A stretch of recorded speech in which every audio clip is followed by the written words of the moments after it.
Bismillahirrahmanirrahim. Assalamualaikum warahmatullahi ta'ala wabarakatuh. Alhamdulillah. Alhamdulillahirabbil alamin. Wassalatu wassalamu ala sayyidil mursalin wa ala alihi wa sahbihi wa man tabi'ahum bi ihsanin ila yaumiddin. Nawaitu ta'aluma wa ta'lim wa naf'a wal intifa wal ifadah wal istifadah wal hatha ala tamasuki bi kitabillahi ta'ala wa sunnati rasulihi wa du'a ilal huda wa dalalata ala al khairi wa ibtigha'a mardatihi wa qurbihi wa thawabihi subhanahu wa ta'ala. Allahumma faqihna fid din wa alimna ta'wil. Rabbi shrah li sadri wa yassir li amri wahlul 'uqdatam min lisani yafqahu qawli waj'alni waziran min ahli. Bismillahirrahmanirrahim.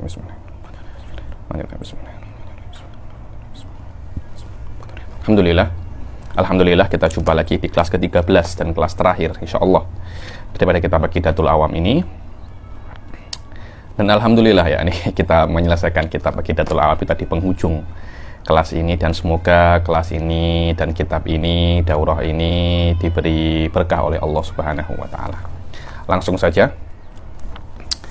Kita masih di dalam istri-istri Rasul sallallahu alaihi wasallam. Dan kita mengetahui perbuatan Rasul itu ada dua ya nih. Ada yang perbuatan itu khas untuk Rasul sallallahu alaihi wasallam, dan ada perbuatan itu yang untuk Rasul dan untuk umatnya. Biasanya memang majoriti perbuatan Rasul itu bukan hanya khas untuk Rasul, tapi untuk Rasul dan umatnya sekali juga. Kenapa? Karena Rasul sallallahu alaihi wasallam itu diutus untuk menyampaikan syariat, dan Rasul diutus sebagai suri teladan. Maka semua perbuatan Rasul sallallahu alaihi wasallam selama tidak ada dalil bahwasanya itu adalah khususiyah, maka perbuatan Rasul itu umum untuk Rasul dan umatnya. Cuma ada beberapa perbuatan yang Rasul Shallallahu Alaihi Wasallam itu memang khas untuk Rasul, tidak bisa ditiru oleh umatnya. Banyak contohnya itu diantaranya Rasul Shallallahu Alaihi Wasallam itu wajib untuk tahajud. Begitu pula Rasul Shallallahu Alaihi Wasallam itu boleh puasa wisol. Boleh puasa apa? Boleh puasa wisol, maknanya puasa 2 hari berturut-turut atau lebih tanpa buka sebelumnya. Yang ketiga di antara khususiyahnya Rasul Shallallahu Alaihi Wasallam itu, Rasul itu boleh menikah lebih daripada 4. Nah, dan kita tahu ya, Rasul itu ketika meninggal istrinya ada 9. Antis ini suatin wafatul Mustafa. Khuyirna fakhtarna nabiyal muktafa. Jayid.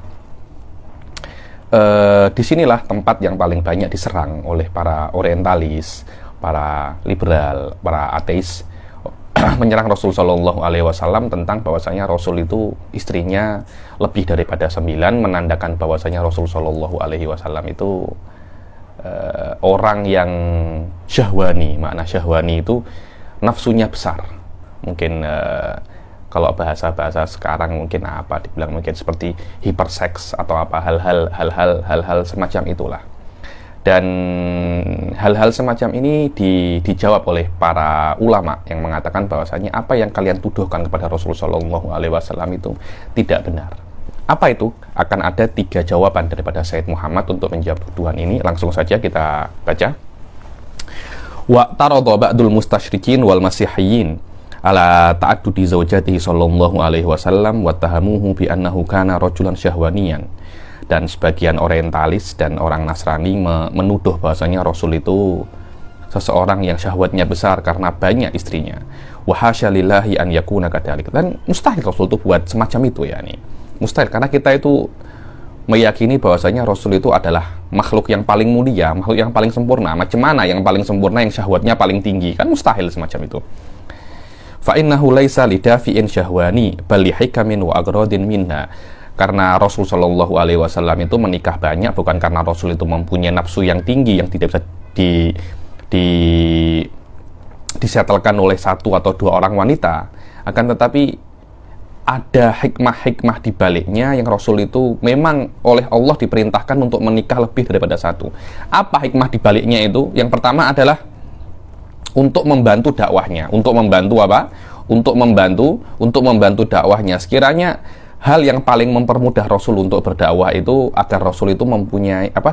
Dengan cara Rasul itu mempunyai hubungan kekerabatan, mempunyai hubungan periparan dengan para suku-suku yang besar. Akhirnya ketika Rasul itu berdakwah, Rasul dibela dan Rasul itu di full backup oleh banyak sekali saudara-saudaranya. Itu adalah hikmah yang pertama.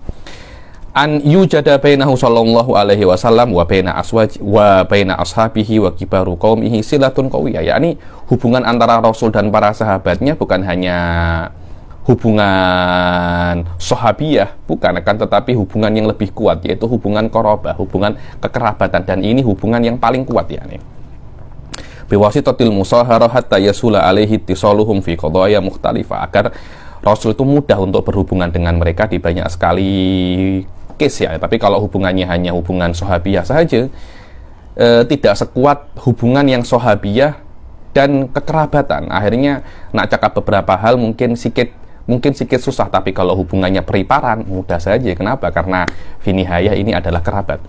Ma'a adamil hijab. Dan kalau musyawarah itu bisa untuk masuk tanpa adanya hijab, tanpa adanya aurat. Wa hadza mimma yusaidu lidifai an mabda'ihi sami wa nasyi dakwah islami. Dan ini termasuk hal-hal yang membantu Rasul itu untuk berdakwah Islam, karena di full backup dan bisa masuk ke tempat-tempat yang vital di dalam akses-akses yang bisa mempunyai akses-akses yang penting di dalam banyak sekali kabilah-kabilah yang besar di dalam bangsa Arab. Dan yang kedua, bahwasanya kita kena mengetahui bahwasanya Rasul itu dijadikan oleh Allah sebagai suri teladan. Setiap hal yang ada pada Rasul semuanya itu adalah suri teladan. Setiap perbuatannya Rasul bisa untuk dibuat hukum untuk umat-umat setelahnya, yakni ketika istri Rasul itu hanya satu, niscaya rumah tangga itu akan tenang aja, tak ada problem. Tapi kalau rumah tangga itu istrinya banyak, gaduh itu pasti ada, dan banyak gaduh-gaduh antara istrinya Rasul. Hal itu biasa, namanya juga manusia, gaduh itu biasa lah. Akhirnya Rasul itu ketika dengan pergaduhan yang terjadi antara istrinya itu, akhirnya banyak hal-hal yang diambil faedah daripada umatnya. Mungkin dari gaduhnya istrinya itu ada hukum yang disyariatkan. Kemudian semakin banyak istri, maknanya semakin banyak kejadian. Mungkin dari istri Ummi Salamah ada kejadian apa, nanti dinukil oleh Ummi Salamah, daripada Sayyidah Aisyah, daripada ini. Semakin banyak istrinya, semakin banyak yang bisa dinukil daripada hal-hal Rasul Shallallahu Alaihi Wasallam, dan semakin banyak yang bisa kita contoh daripada kehidupan Rasul secara pribadi. Kenapa? Karena Rasulullah sudah dijadikan sebagai suri teladan. Anda kena mencontoh semua Rasul dari A sampai Z, kecuali hal-hal yang memang khusus untuk Rasul Shallallahu Alaihi Wasallam. Dan istri Rasul itu diperlukan untuk menjadi perawi. Semakin banyak perawinya semakin oke. Karena itu diantara beberapa al-mukhtirin fil hadis yang meriwayatkan lebih daripada 1000 hadis adalah Sayyidah Aisyah radhiyallahu taala anha wa ardhaha, yakni. Inilah hikmah yang kedua daripada kenapa Rasul sallallahu alaihi wasallam itu mempunyai istri yang banyak. Hayatuhu sallallahu alaihi wasallam durusun li ummatihi wa qudwatun hasanah fa fi tazawuji sallallahu alaihi wasallam bi aktsara min arba'atin manfaatun kabiratun lil ummah kay yang qulna ilaina ma yata'allaqu bi hayatihi al-yawmiyah kama annahuna a'rafu bidzalik. Karena ya itulah intinya para istri Rasul itu sebagai perawi tentang kehidupan Rasul sehari-hari, agar bisa kita contoh bagaimana kita itu berinteraksi dengan istri-istri kita, berinteraksi dengan orang-orang rumah kita. Wa naqlur riwayah fi hajatin ila ta'addudihinna, yakni, dan untuk menukil hadis, semakin banyak perawinya semakin oke.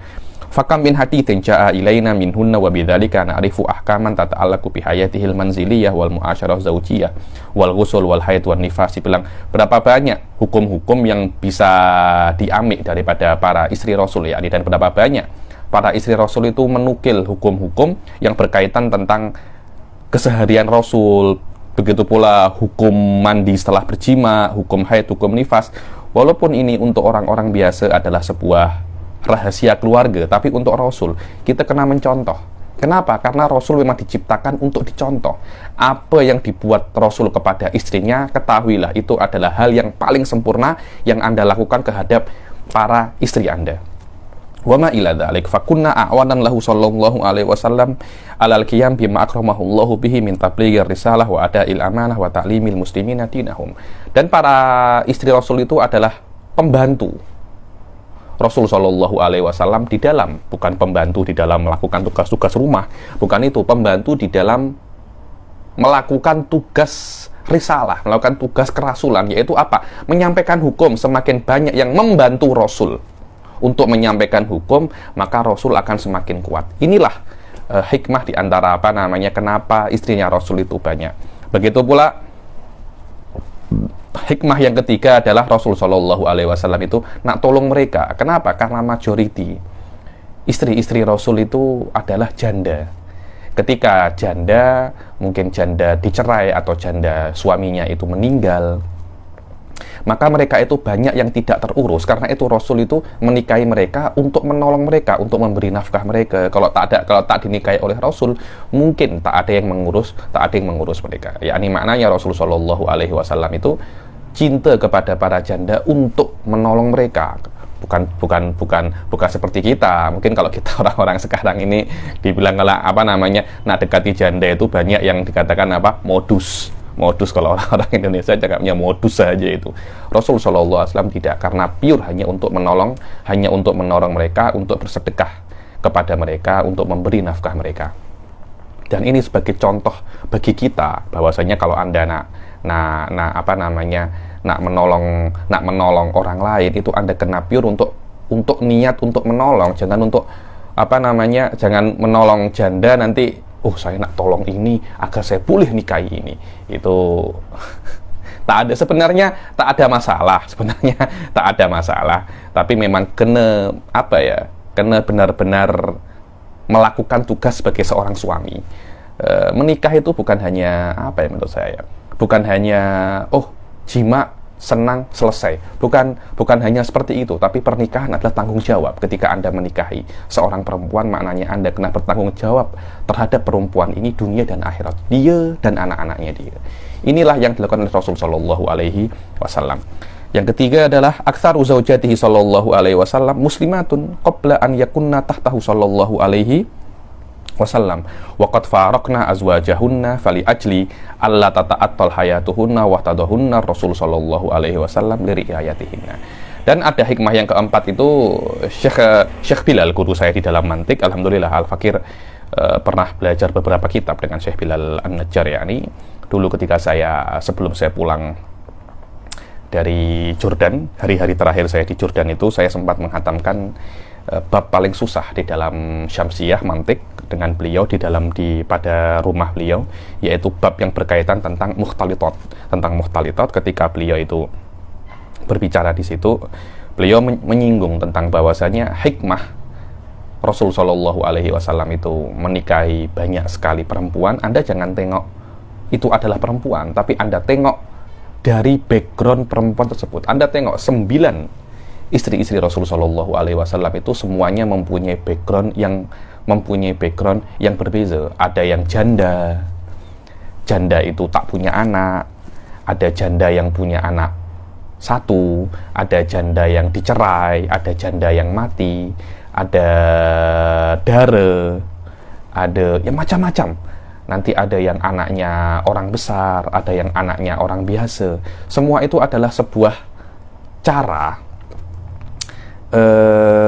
bagaimana untuk handle macam-macam daripada perempuan. Karena Anda nak handle janda tak macam Anda handle dara. Anda janda yang dicerai tak macam Anda handle janda yang tak dicerai, atau janda yang janda yang ditinggal mati oleh suaminya. Itu cara-caranya itu berbeza semua, Rasul tuh menikahi banyak sekali wanita dengan berbagai macam background, dengan berbagai macam kehidupan, itu agar kita bisa untuk mencontoh Rasul Shallallahu Alaihi Wasallam. Saya nak menikah dengan dara, contohlah kehidupan Rasul dengan Sayyidah Aisyah macam mana. Saya nak menikahi janda anak satu, contohlah kehidupan Rasul dan Ummu Salamah contohnya. Saya nak menikahi janda yang dicerai, Rasul dengan fulanah. Jadi semua perempuan yang nak Anda nikahi, Rasul Shallallahu Alaihi Wasallam sudah mempunyai contoh perempuan yang nak Anda nikahi. Apapun perempuan yang nak Anda nikahi, contohlah Rasul Shallallahu Alaihi Wasallam. Nah, kalau Rasul hanya menikah dengan dara saja, nanti kalau ada orang nak menikah dengan janda, nak contoh siapa? Kalau Rasul hanya menikah dengan janda saja, ada orang nak menikah dengan dara, anta nak contoh siapa? Karena itu semua perbuatan, semua perkara Rasul sudah setelkan, Anda tinggal contoh Rasul Shallallahu Alaihi Wasallam saja. Inilah, saya kira ini adalah hikmah yang kuat juga, yang mungkin tidak disebutkan di sini oleh Syekh Muhammad bin Alwi Al-Maliki, yang disebutkan oleh guru saya Syekh Bilal An-Najjar. Alhamdulillah Al-Fakir hatam mungkin 2 kitab dengan beliau. Al-Fakir hatam Syarah Tahdhibul Mantiq dan dan Adabul Bahth wal Munadharah Muhyiddin Abdul Hamid, dan beliau mengatakan hal-hal semacam ini, hikmah-hikmah di dalam banyak sekali khususiyah Rasulullah Shallallahu Alaihi Wasallam yang mungkin dikritik oleh banyak sekali orientalis dan orang-orang yang tidak suka terhadap Islam. Begitu pula oleh Syekh Muhammad bin Alwi Al-Maliki ditambahi, yakni apakah mungkin wahal minal mungkin an yuqala innahu rajulun syahwani wa qad kana fi badi'i amrihi tazawwaja Khadijah radhiyallahu anha allati umruha arba'una sanah. Mustahil, yakni apakah mungkin Rasul itu dikatakan orang yang mempunyai syahwat besar, yang tidak terpuaskan dengan banyak sekali perempuan, ketika Rasul itu muda, umurnya 25 tahun, hanya menikah dengan satu perempuan saja yang umurnya 40 tahun. Insaf, tengok, hampir semua istrinya Rasul banyak yang janda, umurnya 40, umurnya 60, umurnya 50. Kalau memang Rasul Shallallahu Alaihi Wasallam itu suka perempuan, orang yang syahwatnya besar, niscaya Rasul tak akan pilih orang perempuan-perempuan yang umurnya 40 tahun, 50 tahun. Rasul akan pilih perempuan-perempuan yang berumur masih dara, umur 18 tahun, 20 tahun. Dan ketika itu para kafir Quraisy menawarkan, ya Muhammad, engkau ini nak apa? Untuk memberhentikan engkau daripada dakwahmu tuh, engkau nak apa? Engkau nak perempuan, kami cari perempuan yang paling cantik, engkau cari sendiri dah perempuan-perempuan mana yang cantik, kami akan nikahkan engkau dengan itu. Engkau tak cukup satu, kami nikahkan semau engkau. Rasul Shallallahu Alaihi Wasallam tolak. Kalau memang Rasul itu orang yang syahwatnya besar, tergila-gila dengan perempuan, niscaya tawaran kesempatan emas semacam ini tak akan dilewatkan oleh Rasul Shallallahu Alaihi Wasallam. Dari sini kita mengetahui bahwasanya pernikahan yang dilakukan oleh Rasul itu bukan karena Rasul itu bukan, tapi itu adalah semata-mata perintah daripada Allah Subhanahu Wa Taala. Karena di dalam perempuan-perempuan ini ada hikmah yang bisa diambil oleh umat-umat setelahnya di dalam kehidupan mereka sehari-hari. Wa ma'adzalika lam yatazawwaj ghairaha ila an tuwfiyat hatta nahaza umrahu sallallahu alaihi wasallam 50 sanatan kalla. Dan Rasul sallallahu alaihi wasallam itu tidak menikah lagi setelah Sayyidah Khadijah itu meninggal, tidak menikah lagi sampai umurnya Rasul itu dekat 50 tahun. Setelah 50 tahun baru Rasul sallallahu alaihi wasallam itu menikah lagi. Banyak orang mungkin pening dengan bagaimana menjawab orang-orang yang mengatakan Rasul itu menikah dengan budak kecil, yaitu Sayyidah Aisyah radhiyallahu taala anha. Umurnya dinikahi umur 7 tahun, dan ketika Rasul mula satu rumah dengan Sayyidah Aisyah, umurnya Sayyidah Aisyah 9 tahun. Loh, Anda ini jangan kira 9 tahunnya orang Arab macam 9 tahunnya orang-orang Nusantara kita. Tak bisa. Mereka sudah Mereka itu sudah secara fisik mereka sudah siap. Secara fisik mereka sudah siap untuk menikah umur 10 tahun, umur 9 tahun. Fisik mereka sudah sempurna. Subhanallah, setiap negara itu memang mempunyai keistimewaan yang berbeza-beza. Orang Arab mereka punya fisik besar-besar semua. Apalagi orang-orang zaman dahulu yang makannya itu masih masih fresh, masih kambing, onta, gandum. Tak macam kita sekarang, makan macam-macam, fast food, junk food, kita makan semuanya. Kita punya badan kecil, sering sakit, kena diabetes, kena kolesterol, sikit je umur 30 tahun, 40 tahun sudah diabetes, kencing manis, kemudian kolesterol, gout, asam urat. Para ulama orang terdahulu tak ada yang semacam itu. Karena itu para ulama Syafi'iyah mengatakan tolak ukur seorang wanita diperbolehkan menikah bukan umur, bukan umur, akan tetapi kemampuan. Kalau Anda mampu untuk menikah, berapapun umur Anda kena menikah. Kalau Anda mampu 10 tahun, Anda tidak menikah silahkan, tidak masalah. Yang penting Anda mampu untuk nafkahi istri dan Anda mampu untuk tunaikan kewajiban-kewajiban Anda. Begitu pula perempuan, ketika sudah mampu untuk menikah, silahkan menikah. Karena yang namanya menikah itu bukan hanya untuk berjima, berjima itu mungkin nomor berapa. Akan tetapi menikah itu mempunyai maksud yang lain. Mungkin istiqnas, temani dia, nak rawat dia, nak jaga hartanya. Banyak sekali maksud-maksud untuk menikah atau untuk nak musyawarah, untuk menguatkan hubungan. Bukan untuk bukan hanya untuk semata-mata untuk untuk berjima. Bukan semata-mata untuk berjima. Kalau Anda belajar fikih-fikih di dalam Radha'ah, hal semacam ini Anda akan tahu di antara hikmah-hikmah untuk menikah. Walaupun berjima itu adalah salah satu hikmah yang besar daripada menikah, tapi bukan hanya berjima, hikmah yang besar daripada daripada menikah. Wabil idhafa ila dzalik mata yakunu li Rasul sallallahu alaihi wasallam faragun wa raha hatta yatamatta'a bi zaujatihi. Dibilang terus, kalau memang okelah Rasulullah istrinya 9, tapi bila Rasul nak senang-senang dengan para istrinya, bila hari-hari Rasul berdakwah, mengajar tamu tak habis-habis. Lepas itu Rasul berperang, sering sangat Rasul itu berperang untuk untuk berdakwah. Bahkan mungkin majority waktunya hanya untuk berdakwah dan melakukan tugas-tugas sebagai Rasul, bukan untuk bersenang-senang dengan istrinya. Balkana sallallahu alaihi wasallam fi jihadin mustamir fi nashri da'wati wa mukafahatil a'da wa kana ma'adzalika yata'abbadu ana al-laili wa atrafan nahar. Pagi berdakwah, berjihad, melawan para musuhnya, malam banyak beribadah sampai kakinya itu sampai terpecah-pecah, sampai pecah-pecah, sampai bengkak. Bila senang dengan istri? Dan itu cakap Rasulullah itu suka perempuan. Kalau memang kita tahu macam mana orang-orang itu yang suka perempuan, kita tengok macam mana orang yang tergila-gila dengan makanan, macam mana orang yang tergila-gila dengan kerja, ada workaholic, ada alkoholik.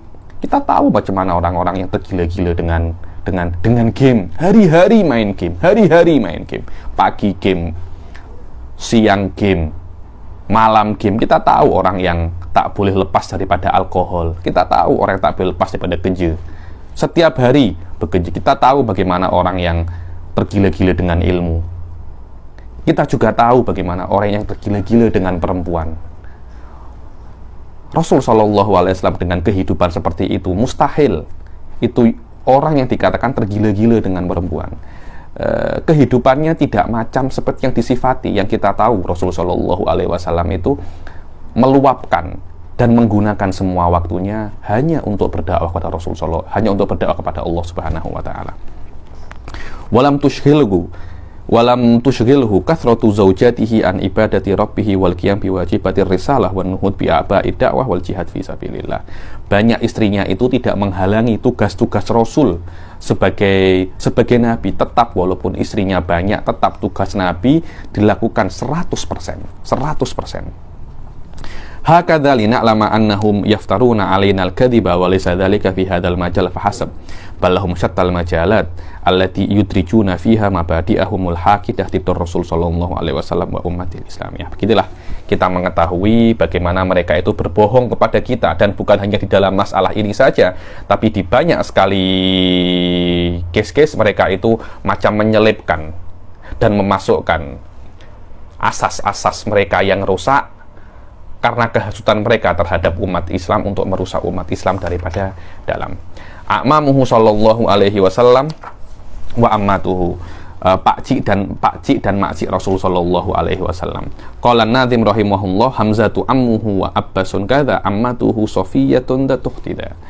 Dibilang mufradat datuhtida ay sahibatu iktida'in li Rasul sallallahu alaihi sahibatu iktida'in lillah wa li Rasuli sallallahu alaihi wasallam li anna Safiyata radhiyallahu anha muslimatun bila khilaf. Yang disebutkan di sini hanya 3, 2 paman dan 1 makcik.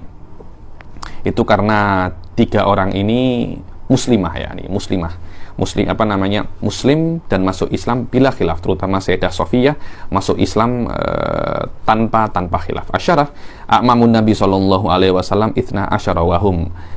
Paman-paman Nabi itu ada 12. Ada berapa? Ada 12. Siapa yang pertama? Adalah Hamzah, ma'ruf yani, Hamzah Sayyidus Syuhada, Hamzah bin Abu Thalib yani,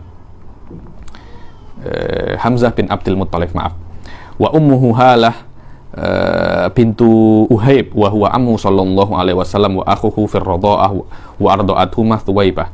Hamzah adalah namanya namanya Hamzah dan maknya namanya Halah bintu Uhaib wa huwa ammuhu sallallahu alaihi wasallam. Hamzah bin Abdul Muttalib. Dan begitu pula Sayyidina Hamzah itu saudaranya Rasul Shallallahu Alaihi Wasallam, sepersusuan yang disusui oleh Thuwaibah al-Islamiyah. Wa kana asanna minhu Shallallahu Alaihi Wasallam bi arba'i sinin wa qila bi sanatain. Ada yang beliau itu lebih tua daripada Rasul Shallallahu Alaihi Wasallam 4 tahun, dan yang mengatakan 2 tahun. Dan disifati Sayyidina Hamzah itu singanya Allah dan singanya Rasulnya Shallallahu Alaihi Wasallam, ikut perang Badar dan ikut perang Uhud, dan meninggal syahid di dalam perang Uhud di tangan Wahsy.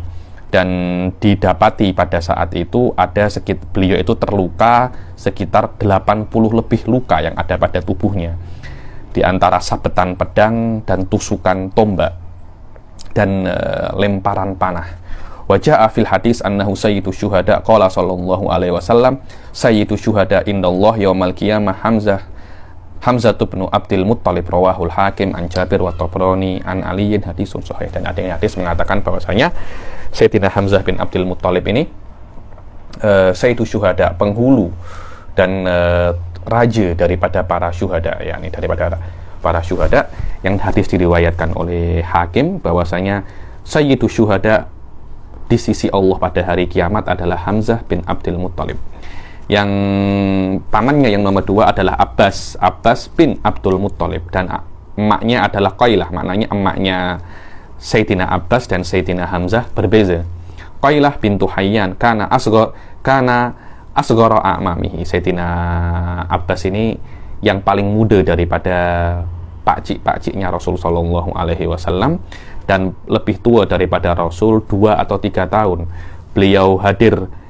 Beliau ikut perang Badar dengan orang-orang musyrik karena terpaksa, padahal beliau sudah muslim sebelum itu, sudah masuk Islam pada saat itu, dan ditawan ketika perang Badar, dan beliau menebus dirinya sendiri, dan beliau ketika perang Badar itu sudah masuk Islam.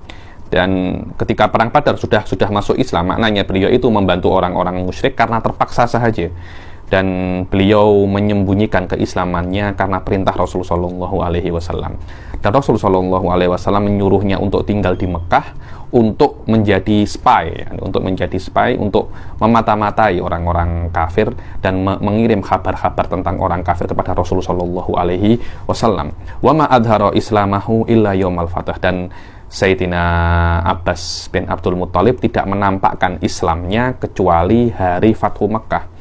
Dan Sayyidina Hamzah itu tinggal di Mekah ala sikoyatihi. Mana sikoyatihi ini adalah pekerjaan yang dilakukan oleh orang-orang Quraisy pada saat itu, yaitu membawa minuman untuk orang-orang yang pergi haji. Ada sikoyah sama sidana, semua itu berkaitan tentang amal-amal yang ada di dalam haji, yang saat itu dilakukan oleh orang-orang Quraisy. Maknanya ketika ada orang datang ke haji, semuanya akan dijamu, diberi makan, diberi minum oleh orang-orang Quraisy. Karena itu mereka itu mulia. Kenapa? Karena Allah menyuruh mereka untuk berkhidmat di dalam Baitullahil Haram, di dalam Ka'bah.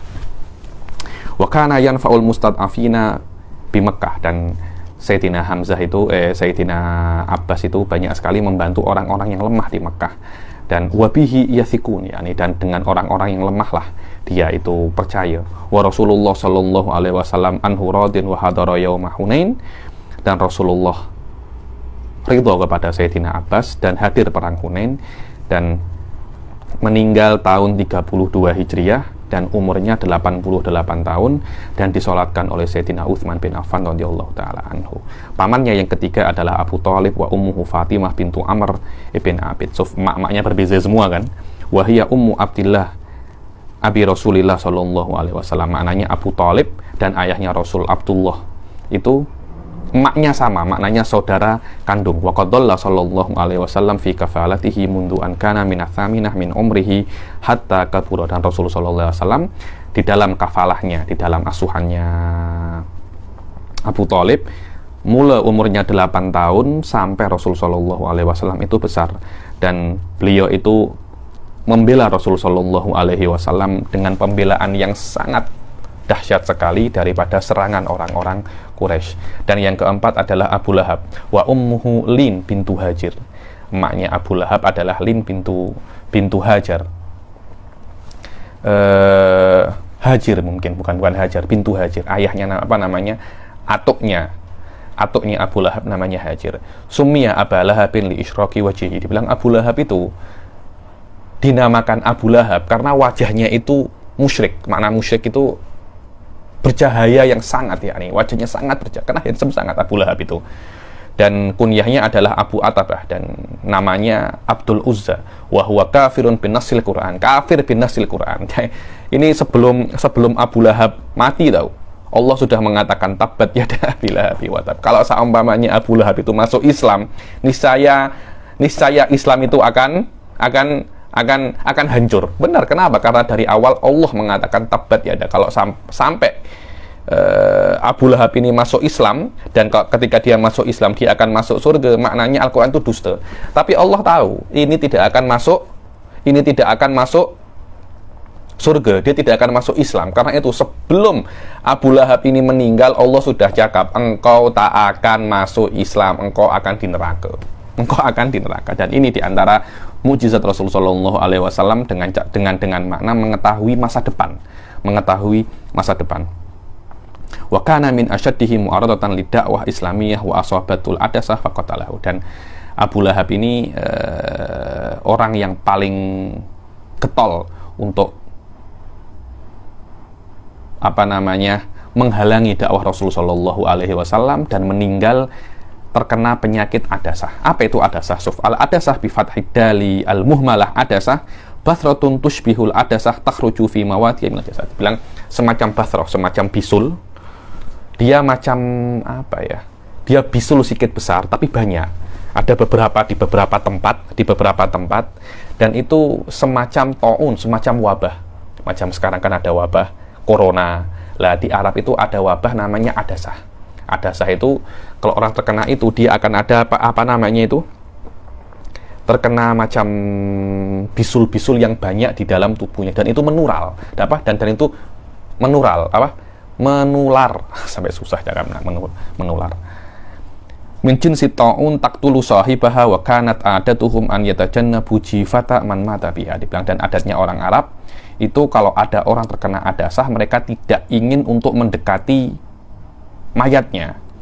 Wa dzakara Muhammad bin Jarir at-Tabari fi tarikhihi annal adasah kurhatun kanatil Arab tatasya'amu minha. Dibilang Muhammad bin Jarir at-Tabari mengatakan adasah penyakit yang terkena yang Abu Lahab itu terinfeksi dengan adasah itu adalah sebuah luka yang mana kalau sudah terkena luka itu orang-orang Arab itu pesimis dan menandakan bahwasanya ini adalah pertanda buruk kalau ada orang terkena adasah. Wa yarawna annaha tu'di asyaddal adwa, dan orang mengatakan bahwasanya adasah ini sangat menular sekali. Falamma asobat Aba Lahabin taba'adathu banuhu. Dia bilang ketika Abu Lahab terkena adasah, anak-anaknya itu menjauhkannya, dijauhi oleh anak-anaknya, macam dikucilkan, macam disuruh karantina sendiri, tidak ada yang menjenguknya sama sekali. Dan setelah dia meninggal 3 hari, tidak ada yang mendekati mayatnya sama sekali.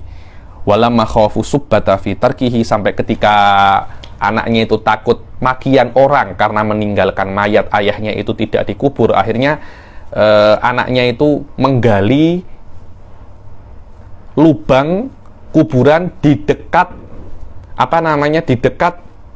mayatnya. Setelah lubang itu digali, dari jauh mereka kayu didorong. Akhirnya mayatnya itu menggelinding, jatuh di dalam lubang itu.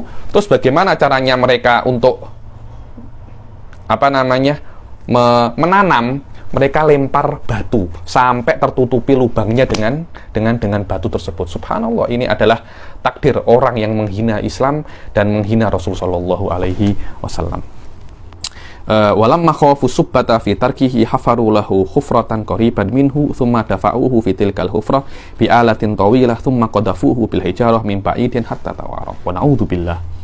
Pamannya Rasul yang kelima adalah Harith wa ummuhu Thamrah bintu Jundub wa huwa akbaru auladi Abdul Muttalib wa bihi kana yukna wa lam yutrikil Islam. Dan pamannya Rasul yang paling tua namanya Harith, emaknya adalah Thamrah bintu Jundub, Dan Abdul Muthalib kunyahnya itu adalah Abul Harith, dan tidak sampai mendapatkan Islam. Yani sebelum Rasul diutus menjadi nabi, dia meninggal dahulu. Begitu pula pamannya Rasul Zubair, wa ummuhu ummi Abdillah wa lam yudrikul Islam. Begitu pula sama, tidak sampai meninggal sebelum Rasul diutus menjadi nabi. Jahal bi fathil jim waskunil ha wa ummuhu ummu Hamzah wasmuhul Mughirah.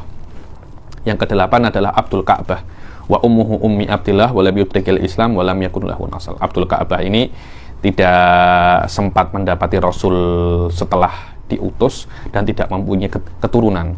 Kutham bitomil qaf wa fathil mutsallatsah wa ummuhu ummul Harith mata sabiran. Kutham ini mati dalam keadaan kecil, yakni wadirar wa ummuhu ummil Abbas mata fi ayami uhiya ila Nabi sallallahu alaihi wasallam wa lam yuslim wa kana min fityani Quraisyin jamalan wa sakhawaan. Adapun dirar wa ummuhu ummul Abbas, maknanya emaknya dan emaknya Abbas itu satu. Mati ketika Rasul Shallallahu Alaihi Wasallam itu masih datang kepadanya itu wahyu dan tidak sempat masuk Islam. Dan dikatakan Dirar ini diantara orang-orang Quraisy yang paling handsome dan paling dermawan. Ghaidak laqabun bil ghaidat li kathrati judihi li annahu min ajwadi Quraisyin ta'aman wa malan wasmuhu Mus'ab. Ada lagi namanya Ghaidak, dan digelari Ghaidak karena terlampau dermawan dari makanannya dan uangnya. Nama aslinya adalah Mus'ab. Yang terakhir adalah Al-Muqawwim bifathil wawi wa kasriha wa ummuhu ummu Hamzah. Muqawwim ini saudara kandungnya Sayyidina Hamzah bin Abdul Muthalib. Wa min ahlil ilmi man ya'uddu a'maman Nabi sallallahu alaihi wasallam wa yaj'al Abdul Ka'bah wal Muqawwim. Itu tadi mengatakan Abdul Ka'bah dan Muqawwim ini bukan dua orang, tapi satu orang saja. Namanya Abdul Ka'bah, mungkin gelarnya Muqawwim ataupun sebaliknya. Wa Jahlan wal Ghaidak wahid. Ada yang mengatakan Jahlan wal Ghaidak ini bukan dua orang, tapi juga satu orang. Wal asyiqa li Abdillah walidun Nabi sallallahu alaihi wasallam min haula'i thalasa Abu Thalib wa Zubair wa Abdul Ka'bah. Adapun saudaranya Abdullah, ayahnya Rasul Shallallahu Alaihi Wasallam, saudara kandungnya Abdullah itu ada tiga. Siapa? Abu Thalib, wa Zubair, wa Abdul Ka'bah. Tiga orang ini adalah saudara kandung, maknanya emaknya sama. Emaknya apa? Emaknya sama. Adapun makciknya Rasul Shallallahu Alaihi Wasallam itu ada 6. Siapa itu? Sofiyah, wahia ummu Zubair bin Awam. Yang pertama adalah Sofiyah, emaknya Zubair bin Awam. Dan emaknya adalah Halah bintu Uhaib ummu Hamzah, wa tuwfiyat fil Madinah fi khilafati Umar bin Al-Khattab radhiyallahu anhu fi sanati 20 wa qad balagat salasan wa sab'ina sanah wa dufinat bil Baqi. Dan meninggal di khilafahnya Sayyidina Umar, dan meninggal di tahun 20 Hijriah, dan umurnya 73 tahun, dan dimakamkan di Baqi. Wakila lam yuslim min ammatin Nabi sallallahu alaihi wasallam allati atraknal bi'tsata ghairaha.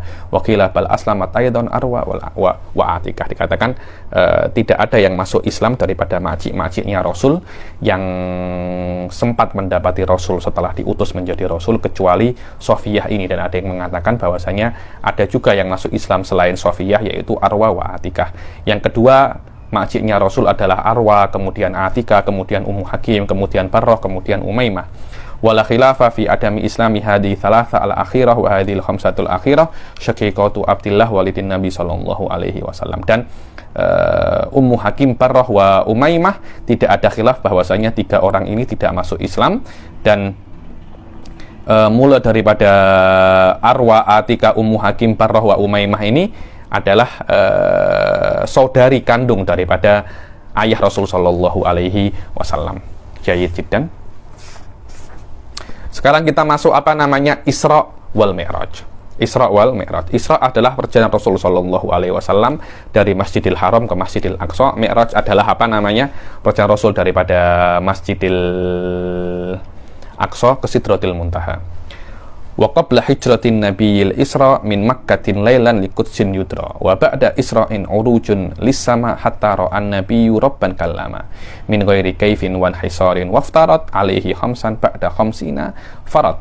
Al-mufradat al-Isra taujihu Rasul sallallahu alaihi wasallam minal Masjidil Haram ilal Masjidil Aqsa min asra ay sara lailan. Dibilang Isra ini adalah taujihuhu, yakni Rasul itu menuju pada malam hari daripada Masjidil Haram ke Masjidil Aqsa, daripada asra maknanya orang yang berjalan pada malam hari. Urujun lisama suudun ila sama minal Masjidil Aqsa. Uruj maknanya naik ke langit daripada Masjidil Aqsa. Asyarah yajibu ala kulli mukallafin an ya'taqida annallaha akrama nabiyahu Muhammadan sallallahu alaihi wasallam minal Masjidil Haram ilal Masjidil Aqsa baitul maqdis. Wajib bagi setiap mukallaf itu untuk meyakini bahwasanya Rasul Shallallahu Alaihi Wasallam itu dimuliakan oleh Allah itu dengan Isra dan Mi'raj. Kalau Isra kan daripada Masjidil Haram ke Masjidil Aqsa, dan Mi'raj daripada Masjidil Aqsa ke naik ke samawat. Fa'arahu min ayatihil kubra, dan ditunjukkan oleh Allah itu tanda-tanda kebesaran Allah yang paling besar. Wa afadha alaihi min rahmatihi inda sidratil muntaha, dan Allah Subhanahu wa taala itu memberikan rahmat yang mencurahkan rahmatnya yang sangat banyak ketika Rasul sampai di Sidratil Muntaha, dan itu di tanggal 27 Rajab sebelum hijrah, sebelum 1 tahun sebelum hijrah alal masyhur. Wa qala ta'ala subhanalladzi asra bi abdihi lailam minal masjidil harami ilal masjidil aqsa alladzi barakna haulah linuriyahu min ayatina innahu huwas samiul basir. Ini menunjukkan bahwasanya memang Isra dan Mi'raj terjadi. Kita kena beriman walaupun kita tidak melihatnya, tapi kita kena beriman. Wasawab annahu sallallahu alaihi wasallam ra'a rabbahu bila kaifin wa hisab. Sudah saya jelaskan ya apa itu maknanya ru'yatullah. Cuma ru'yatullah itu bagi kita itu terjadi di akhirat. Tapi bagi Rasul sallallahu alaihi wasallam apakah itu terjadi di dunia? Itu aja. Dibilang Sayyid Muhammad mengatakan bahwasanya Rasul sallallahu alaihi wasallam terjadi ru'yatullah di dunia sebelum di akhirat. Ru'yatullah terjadi di dunia sebelum di akhirat, khusus untuk Rasul sallallahu alaihi wasallam. Kenapa seperti itu? Ya karena memang maqamun nubuwah, makom yang sangat tinggi, dan fisiknya Rasul bisa untuk menerima maklumat-maklumat, informasi-informasi yang lebih tentang Allah daripada kita. Maknanya memang tubuhnya Rasul itu bisa untuk menerima nikmat-nikmat surga, yang mana tubuh kita tidak akan mungkin. Karena itu ru'yatullah bagi kita akan terjadi di akhirat. Bagi Rasulullah Shallallahu Alaihi Wasallam terjadi di dunia. Ini pendapat yang dikatakan oleh siapa namanya? Oleh Sayyid Muhammad bin Alawi Al-Maliki. Annahu Shallallahu Alaihi Wasallam ra'a rabbahu bila kaifin walan hisar. Allah itu melihat Allah Subhanahu wa taala dengan makna ziyadatul maklumat, ziyadatul ilm, tambahnya ilmu tentang Allah di dalam mana namanya di ketika Rasulullah Shallallahu Alaihi Wasallam di Sidratil Muntaha. Wa huwa qaul Ibnu Abbasin wa Anasin wal Hasan wa Ikrimah wa dzakara dzalikal Baghawi fi tafsiri. Ini adalah pendapat Ibn Abbas wa Anas wal Hasan wa Ikrimah, dan disebutkan oleh Imam Baghawi di dalam tafsirnya. Wa thabat an Aisyah radhiyallahu taala anhu wa Ibnu Mas'udin radhiyallahu anhuma inkara dzalika wa qala inna ma huwa Jibril faqad ra'ahu sallallahu alaihi wasallam ala suratihil haqiqiyah marrataini, marratan fil ard wa marratan inda sidratil muntaha wa la tusittu mi'ah janah. Adapun daripada Sayyidah Aisyah wa Ibn Mas'ud mengingkari bahwasanya ru'yatullah terjadi pada Rasul sallallahu alaihi wasallam, tapi Rasul melihat Jibril di Sidratil Muntaha dengan bentuk aslinya. 2 kali Rasul melihat Jibril dalam bentuk aslinya, ketika di Gua Hira dan di Sidratil Muntaha. Malaikat Jibril mempunyai 600 sayap. Terus apakah khilaf ini adalah khilaf di dalam akidah? Tidak. Karena semuanya sepakat ru'yatullah akan terjadi di akhirat kelak. Tapi apakah ru'yatullah terjadi pada Rasul ketika Isra dan Mi'raj? Jumhur mengatakan iya, Sayyidah Aisyah mengatakan tidak. Itu je. Wallahu alam. Saya lupa apa muktamadnya Syekh Said Foda, tapi macam inlam tahunni dzakirati Syekh Said Foda amik pendapatnya Sayyidah Aisyah. Amik pendapatnya Sayyidah Aisyah yang maknanya Rasulullah sallallahu alaihi wasallam tidak melihat Allah Subhanahu wa taala. Maknanya ru'yatullah hanya akan terjadi di mana namanya di akhirat, bukan terjadi di dunia. So ini bukan khilaf di dalam usuluddin abadan. Dan bukan melihat di sini melihat dengan melihat dengan mata. Sudah saya jelaskan hampir muhadharah kamilah tentang apa itu makna ru'yatullah. Silahkan dirujuk lagi. Waqtalafa ahlul ilm hal kana al-isra' bi jasadihi ma'a ruhihi aw bi ruhihi faqat. Dan para ulama itu berbeda pendapat, apakah Isra' dan Mi'raj dengan rohnya sahaja atau dengan jasadnya juga. Jumhur mengatakan dengan jasad dan rohnya, semuanya. Kenapa? Karena disitulah letak ujian. Apakah Anda percaya kalau hanya dengan rohnya saja, dengan mimpi saja, tak ya Rasul, kita pun juga bisa. Oh, saya bolak-balik Jepang, Indonesia 10.000 kali dalam mimpi. Ya, biasa mimpi aja itu. Karena itu kan ketika para orang kafir Quraisy dikatakan Rasul dari Mekah ke Palestina, dari Palestina ke Sidratil Muntaha, balik lagi dalam waktu 1 malam. Tertawa semua orang-orang kafir. Apa ini? Engkau sudah mulai gila kah? Kalau seumpamanya mereka hanya dikatakan bahwasanya itu hanya dalam mimpi, mereka tak akan ingkarnya mereka dan banyaknya murtad para sahabat yang sudah beriman pada saat itu karena Rasul mengatakan Isra' dan Mi'raj menandakan bahwasanya memang itu terjadi dengan dengan tubuh dan jasadnya, yakni ad-dalil huwa ingkarul kufar. Dan kalau memang hanya di dalam rohnya sahaja, yakni dengan mimpi atau dengan apa, saya tak kira akan ada pengingkaran yang sangat dahsyat daripada orang-orang kafir. Dan itu dijadikan dijadikan mahalul istihza ketika itu. Karena ketika itu Islam masih belum sekuat ketika di Madinah. Karena yang terjadi sebelum hijrah. Fadhaba mu'dhamu salafi wal khalaf ila al-awwal wa dhahaba ila tsani ta'ifatun min ahli al-ilm wa hum Aisyah wa Muawiyah wal Hasan wa Ibnu Ishaq wa hakahu Ibnu Jarir an Hudzaifah bin Ibnu Yaman radhiyallahu taala anhum. Dan majoriti ulama mengatakan bahwasanya Rasul sallallahu alaihi wasallam itu Isra' dan Mi'raj dengan jasad dan rohnya. Ada yang mengatakan hanya rohnya saja, dan itu adalah pendapat Sayyidah Aisyah wa Muawiyah wal Hasan wa Ibnu Ishaq. Dan Ibnu Jarir at-Tabari mengatakan itu daripada Hudzaifah Ibnu Yaman, si sahibus sir Rasul sallallahu alaihi wasallam. Wa qala Ibnu Hajar fi syarhihi al-Bukhari, Ibnu Hajar al-Asqalani sahibu Fathil Bari, yani Innal Isra' wal Mi'raj waqa'a fi lailatin wahidah fil yaqadhah bi jasadihi wa ruhihi wa ila hadza dhahaba al-jumhur min ulama'il muhadditsin wal fuqaha wal mutakallimin. Bahwasanya Isra' dan Mi'raj itu terjadi 1 malam sahaja dalam keadaan Rasul itu sadar dengan jasad dan rohnya. Dan ini adalah pendapat jumhur muhadditsin wal fuqaha wal mutakallimin ahlul akidah, yakni wa tawaradat alaihi dhawahirul akhbar as-sahihah. Dan ini adalah yang di backup oleh banyak sekali dhawahir akhbar yang sahih. Wala yambagil udul an dzalik, dan tidak boleh Anda itu tidak mempercayai ini, karena dhahirnya hadis mengatakan bahwasanya memang Rasul itu Isra' Mi'raj dengan tubuhnya, dengan tubuhnya. Dan masalah ini panjang sikit ya, tapi saya tak nak jelaskan panjang. Di dalam level ini kita kena meyakini bahwasanya Rasul Isra' dan Mi'raj dengan tubuhnya, bukan hanya dengan rohnya saja, dengan tubuh dan rohnya juga. Kenapa bisa seperti itu? Nah, memang karena tubuhnya Rasul Shallallahu Alaihi Wasallam itu bukan semacam tubuh kita. Karena itu kan ada yang mengatakan Rasul itu dibelah hatinya 4 kali sebelum menjadi nabi ketika kecil untuk persiapan naik buraq. Untuk persiapan apa? Untuk persiapan naik buraq dan naik ke Sidratil Muntaha. Akhirnya Rasulullah Shallallahu Alaihi Wasallam tubuhnya itu tak macam tubuh kita, dan itu adalah untuk persiapan bagaimana nak bertemu dengan malaikat, bagaimana nak naik kendaraan malaikat, kendaraan buraq, dan sampai ke Sidratil Muntaha. Idlaisa fil akli ma yuhiluhu hatta yuhtaja ila ta'wil. Apa yang mustahil Rasul itu Isra' dan Mi'raj dengan jasad dan tubuhnya, zahirnya seperti itu, dan itu tak mustahil. Kenapa nak ditakwil? Kita kena percaya zahirnya saja.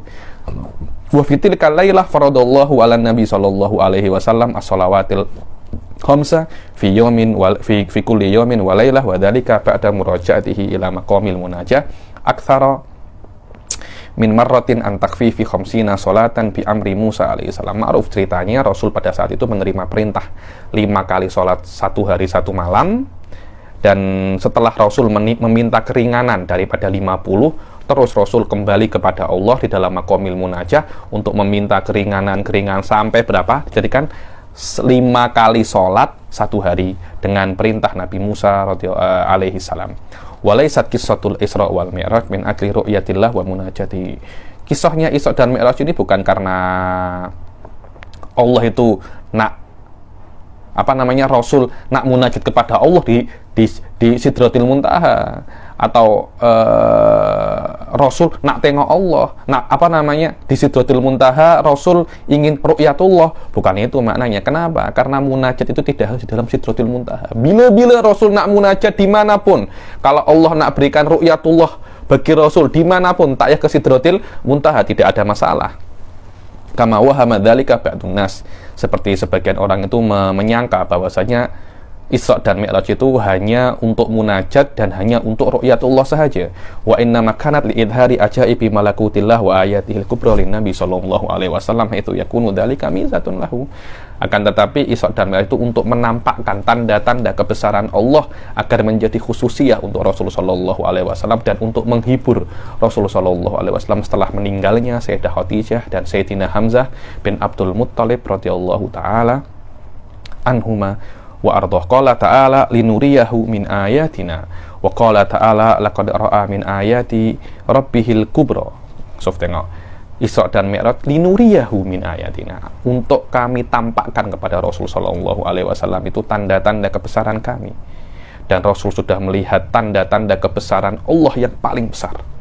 Wa ammal munajah fala tataqayyadu bimakan wala farqa indallah baina hadhihi wa tilk aina maka. Adapun munajahnya Rasul kepada Allah tak ada bezanya nak munajah di Mekah kah, nak munajah di Madinah kah, nak munajah di Taif, nak munajah di Sidratul Muntaha, tidak ada beza bagi Allah Subhanahu wa taala. Kenapa? Karena Rasul sallallahu alaihi wasallam akan tetap dengan punca kekhusyuannya dimanapun Rasul sallallahu alaihi wasallam itu bermunajah.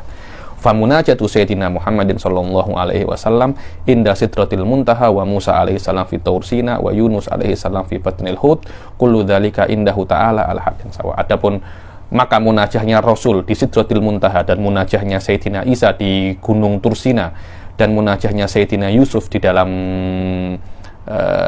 perutnya Hud, perutnya ikan paus, sama bagi Allah Subhanahu wa taala, karena Allah tidak mempunyai tempat.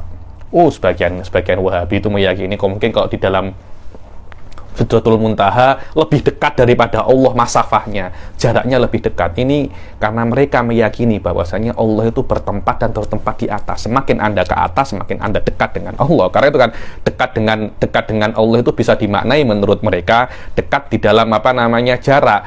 Semakin tinggi rumah Anda, kalau rumah Anda di apartemen yang paling tinggi di penthouse, maknanya Anda lebih dekat kepada Allah. Ahli sunnah tidak semacam itu. Karena kita tidak meyakini bahwasanya Allah itu mempunyai tempat dimanapun Anda berada, nisbahnya sama dengan Allah Subhanahu wa taala. Yang mendekatkan Anda kepada Allah bukan tempatnya, tapi hati Anda dan kekhusyuan Anda.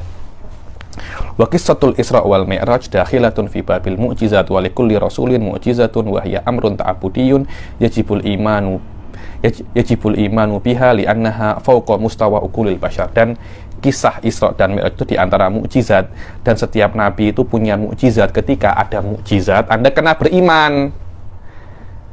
Dan mukjizat diadakan agar Anda itu bisa untuk mempercayai Rasul sallallahu alaihi wasallam.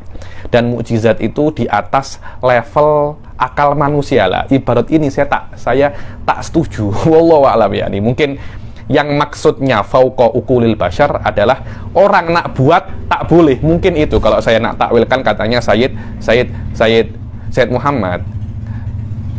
Maknanya mukjizat indah ahli sunnah bukan ini. Maknanya mukjizat indah ahli sunnah adalah perkara yang luar biasa. Akal kita bisa terima ini mungkin terjadi, tapi benar-benar terjadinya itu kena adanya sama, kena adanya nakal. Maknanya apakah mungkin laut terbelah? Akal apakah ini mungkin? Mungkin. Tapi apakah terjadi? Itu kena ada dalilnya. Dalilnya nakli. Bukan maknanya di atas akalnya manusia. Bukan itu. Tidak ada yang di atas akalnya manusia. Kalau memang di atas akalnya manusia itu akalnya manusia tidak bisa menjangkaunya, atau itu ada, itu mungkin. Karena kata-kata fauqa uqulil bashar ini banyak sekali disalahartikan terutama di antara orang-orang yang meyakini akidah-akidah yang sesat dan mengatakan bahwasanya tanakut itu mungkin terjadi. Dan saya dengar sendiri dengan telinga saya, dibilang hal-hal yang mustahil aklan itu bukan maknanya akal memustahilkannya, tapi akal tidak bisa untuk menjangkaunya. Ada khatir, Sof. Ada khatir jiddan. Sof. Maknanya kita tidak mampu untuk mengetahui Allah, itu la yudrikuhul ukul, maknanya hakikatnya Allah, akal tidak bisa untuk menjangkaunya. Dan maknanya mustahil aklan itu mustahil, bukan akal tidak bisa menjangkaunya, akan tetapi perkara itu mustahil untuk terjadi. Lah, sekarang maknanya ini apa? Di atas kemampuan akal, bukan maknanya di atas kemampuan akal ini perkara ini tidak bisa tidak bisa untuk akal itu untuk memahaminya. Loh, bisa. Akal bisa memahami mukjizat. Memahami mukjizat lebih mudah dan mungkin berbeza dengan memahami zatnya Allah. Akan tetapi terjadinya mukjizat, akal tidak bisa setelkan itu. Apakah memang terjadi yang namanya pembelah lautan? Nabi Musa membelah lautan, itu akal hanya cakap mungkin terjadi. Tapi apakah benar-benar terjadi? Anda kena dalil kitab ataupun sunnah ataupun riwayat-riwayat yang lain. Karena itu, li'annaha fawqa mustawa ukulil bashar, Anda maknai bahwasanya fawqa ukulil bashar di dalam perspektif wukuknya, bukan di dalam perspektif apa? Imkannya. Kalau di dalam perspektif imkannya, di dalam fawqa ukulil bashar, khatir. Maknanya mukjizat itu hakikatnya macam hakikat Allah nanti seperti itu. Karena itu kan maknanya di sini li'annaha fawqa mustawa ukulil bashar ay min haitsul wuku, dengan makna terjadinya mukjizat itu tidak bisa hanya diketahui dengan akal murni, tapi kena akal plus riwayat. Akan tetapi mungkinnya terjadi mukjizat hanya cukup dengan akal, tak ya dengan adanya dalil-dalil selain akal. Wallahu a'lam. Tablighun Nabi sallallahu alaihi wasallam lil ummah Muhammadiyah. Qala an-Nadhim rahimahullah wa ballaghal ummata bil Isra'i wa fardi khamsatin bil amtira'i. Qad faza siddiqun bi tasdiqin lahu wa bil uruji sidqu wa fa'alahu. Dibilang Rasul sallallahu alaihi wasallam itu sudah menyampaikan semua hal yang wajib disampaikan kepada umatnya tentang syariat Allah Subhanahu wa taala.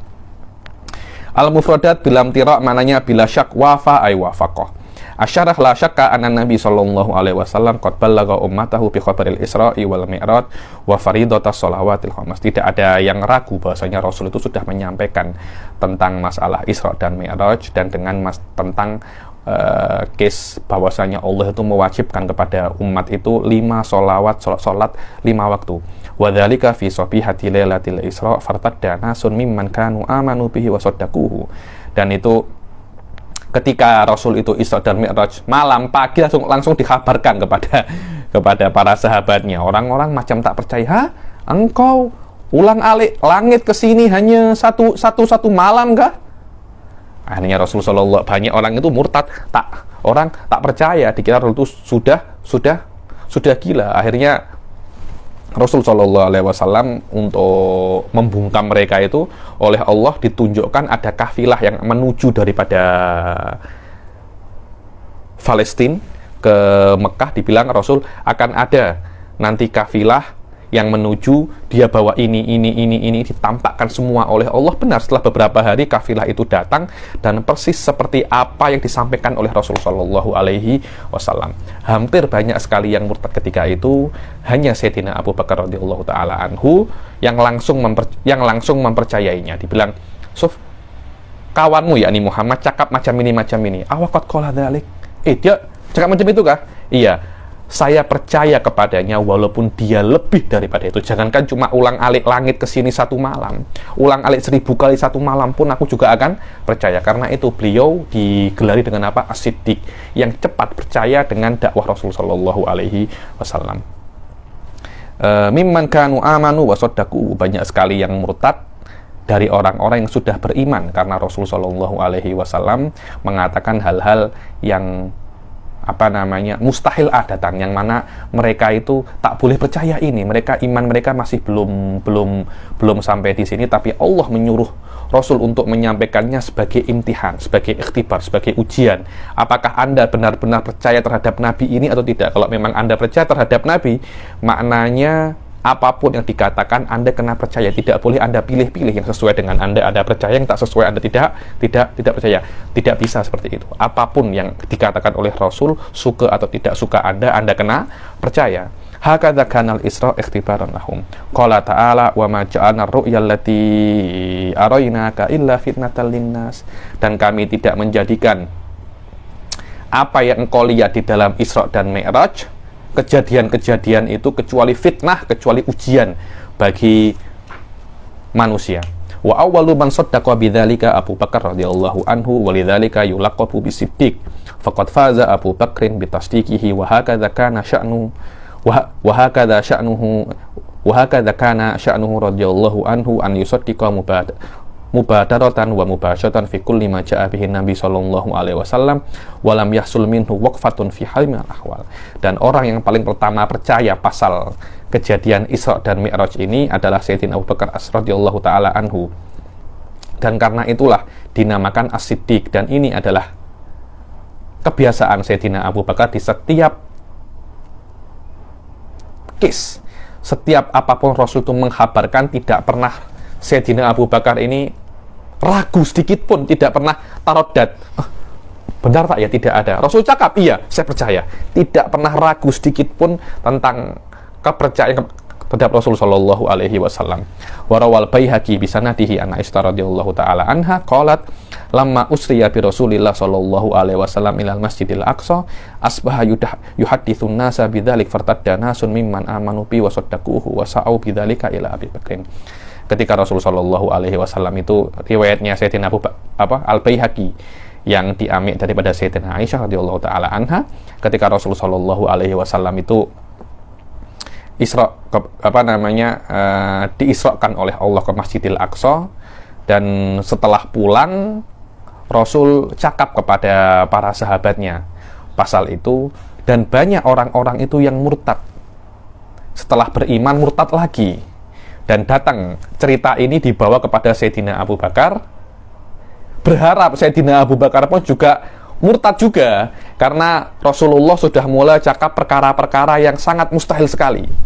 Faqalu hal laka fi sahibik yaz'umu annahu usriya bihi lailah ila Baitul Maqdis. Dibilang, tengok tuh kawanmu cakap apa, dia kira, dia sangka dia itu sudah berjalan pada malam hari, dijalankan oleh Allah pada malam hari ke Baitul Maqdis. Faqala awa qala dzalik qala la in kana qala dzalik qasadak. Dibilang, dia cakap macam itu kah? Iya. Kalau dia cakap macam itu, maka dia tidak berbohong. Qalu fatusaddiquhu annahu dhahaba lailal Baitul Maqdis wa jaa'a qabla an yusbih. Yakni engkau percaya kah Muhammad itu pergi ke Baitul Maqdis malam dan balik sebelum subuh? Sebelum sebelum waktu itu terang? Qala na'am innilah usaddiquhu fima huwa ab'adu min dzalik. Iya, lebih dari itu aku juga percaya. Kalau dia Isra dan Mi'raj 1000 kali satu malam, aku percaya. Karena itu tetap di dalam mungkin. Usaddiquhu fi khabaris sama fi ghadwatin aw rahatin. Yani, aku percaya dia bawa kabar tentang langit pagi ataupun malam, bila-bila aku tidak pernah ragu terhadap apa yang dikatakan oleh Rasul sallallahu alaihi wasallam. Karena itu dinamakan Sayyidina Abu Bakar As-Siddiq. Khotimatun akhir khotimah, yakni daripada bab ini, kitab ini. Qala Nadhim rahimahullah wa hadhihi aqidatun mukhtasarah walil awami sahlatun muyassarah. Nadhimu tilka Ahmadul Marzuki mayantami li sadiqil masduki. Ini adalah akidah yang mukhtasar, mudah untuk awam. Nadhimnya adalah Ahmad Al-Marzuk yang muntasib ke Sayyidina Rasulullah sallallahu alaihi wasallam. Asyarah wa hadhil alfat min bidayatil mandumah ila nihayatiha aqidatun islamiyah wajizah sahlatun muyassarah liqari'iha minal awam la yashukku tahsila ma'aniha wa la ya'suru hifdhuha. Dibilang akidah ini dari awal sampai akhir ini akidah yang ringkas dan mudah untuk orang awam, dan tidak susah untuk mendapatkan makna-maknanya, untuk memahami maknanya dan menghafalkannya. dan tidak susah untuk diucapkan, dan nama nadimnya adalah Ahmad Al-Marzuki rahimahullahu rahmatan wasi'ah alladzi yantasibu li Rasulillah sallallahu alaihi wasallam shadiqul masduq sallallahu alaihi wasallam, yang nasabnya bersambung pada Rasul sallallahu alaihi wasallam al-Hasani. Yani qala nadim rahimahullah walhamdulillahi wa sallama ala nabiyyi khairi man qad allama wal ali wa sahbi wa kulli mursyidin wa kulli man bi khairi hadyin yaqtadi wa as'alul karima ikhlasul amal wa naf'a kulli man biha wa naf'a kulli man biha qad ishtaqal. Al mufradat mursyid muslih wa hadin ilal khair. Dibilang makna mursyid di sini kan apa namanya?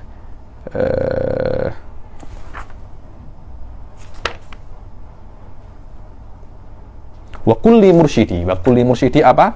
Makna kulli mursyidi ay kulli muslihin, setiap orang yang nak berbuat, yang nak memperbaiki, wahadin menunjukkan kepada kebaikan. Hadiyin bi fathil ha wa sukuni dal ay tariq. Makna hadiyin ay tariq, jalan. Asyarah ka'anna nadhima yaqulu fi khitami mandumatihi alhamdulillahilladzi aqdarani ala khitami hadhil mandumah. Wassalatu wassalam ala sayyidina Muhammadin khairi man qad allamal khaira wal hidayah wa ala alihi wa sahbihi wa kulli man da'a ila islahil ummah wa kullu man yaqtadi wa yata'assa khaira nahji tariqatin. Dan Nadim itu berkata di dalam akhir mandumahnya, beliau bersyukur kepada Allah yang membuat beliau mampu untuk menghatamkan mandumah ini, dan sholawat kepada Rasulullah Shallallahu Alaihi Wasallam yang sudah mengajarkan kepada kita banyak kebaikan dan hidayah. Begitu pula kepada keluarga dan para sahabatnya, dan setiap orang yang berdakwah kepada ummahnya untuk memperbaiki umatnya, yakni, dan orang yang selalu mengikuti Rasul Shallallahu Alaihi Wasallam. Wallaha as'alu an yaj'ala hadzal amala khalisan liwajhihil karim wa yanfa'a kulla man ishtaghala bi hadhil aqidah an naf'al amim fa innahu ta'ala khairan mas'ulun bil ijabah. Jadi, dan beliau meminta ikhlas di dalam kitabnya ini dan mendoakan orang-orang yang ingin memahami dalam akidah ini dan berusaha memahaminya, diberi manfaat di dalam akidah ini. Yani wa inna ma khataman nadimu mandumatahu asyarifah bilhamdalah wassalatu bilhamdalati wassalati wassalami ala Rasulillah sallallahu alaihi wasallam wa atba'ihi amalan bi hadits ma jalasa qaumun majlisan lam yadhkurullaha ta'ala fi wa lam yusallu ala nabiyihim illa kana alaihim tirah.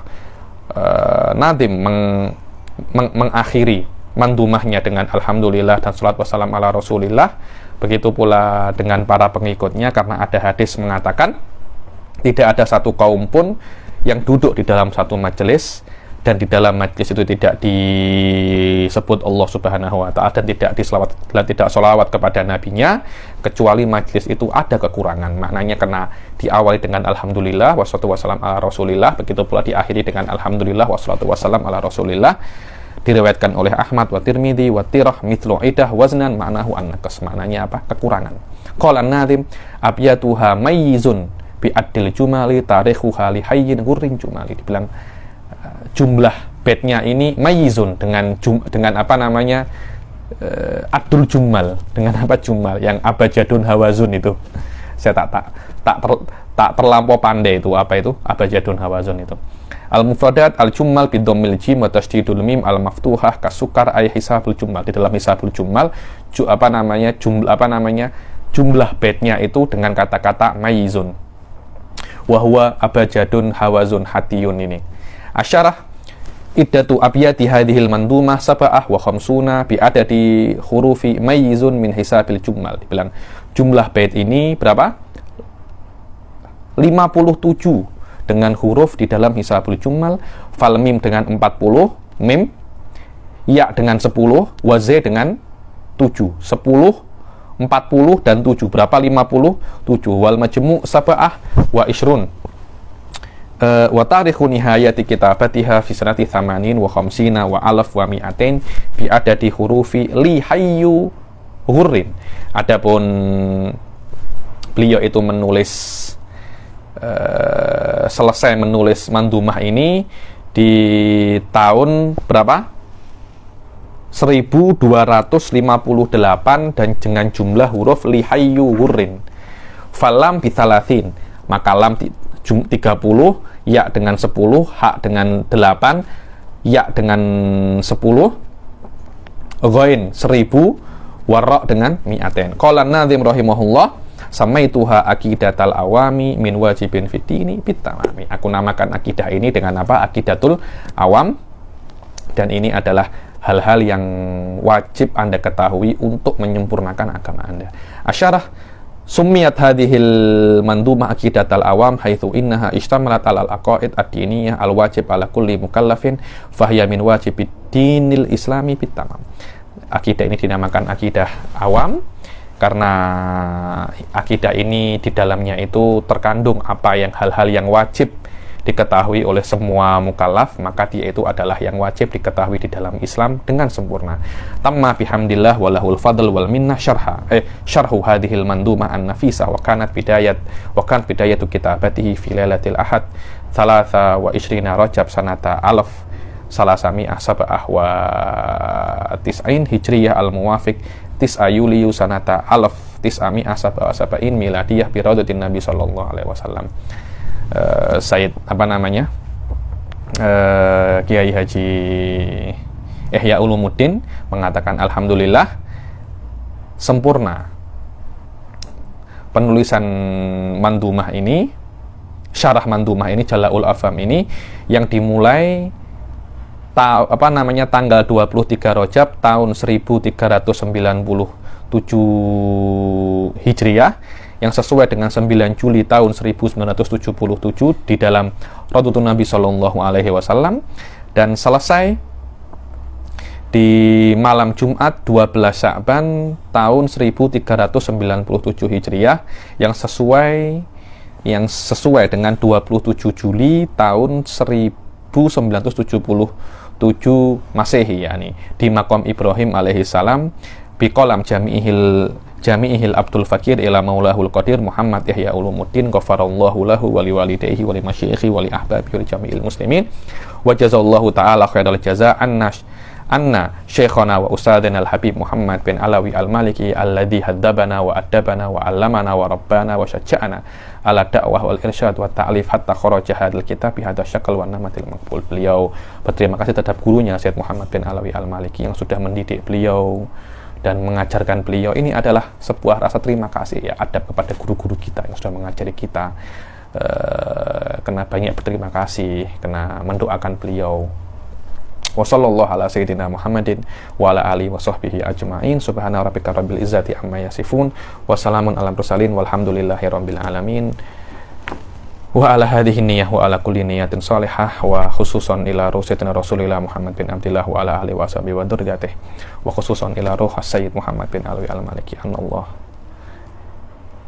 yu'li hasanatihi wa yu'li maqamahu fil jannah, yani wa yuwassi qabrahu rawdah min riyadil jinan wa la taj'al qabrahu khufran min khufratin niran. Dan semoga Allah Subhanahu wa taala terus memberikan kami berkah daripada Syed Muhammad bin Alawi al-Maliki ini, dan semoga kami diberi kefahaman di dalam kitab-kitab akidah ini dan ilmu-ilmu ini, dan semoga kita tetap diberi istiqomah dalam menuntut ilmu dan dipertemukan dalam kelas-kelas yang lain. Wa Allah yujannibuna hadzal waba wa yunhi hadzal waba bisur'ah ajilan ghaira ajilin bisiril Fatihah la Muhammad sallallahu alaihi wasallam. Al-Fatihah.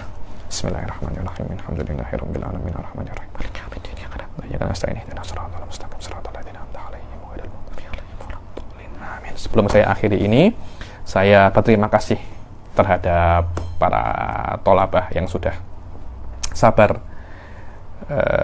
mengikuti kelas ini dari awal sampai akhir. Begitu pula tidak lupa saya berterima kasih kepada Majelis Ta'lim An-Nur yang di bawah UIA yang sudah memberi saya kesempatan untuk mengajar kitab ini, dan insya Allah kita akan berjumpa di kelas akan datang dengan kitab yang lain, yaitu kitab Safinatun Najah. Semoga Allah Subhanahu wa taala memberi kita panjang umur dan semangat dan istiqomah yang besar.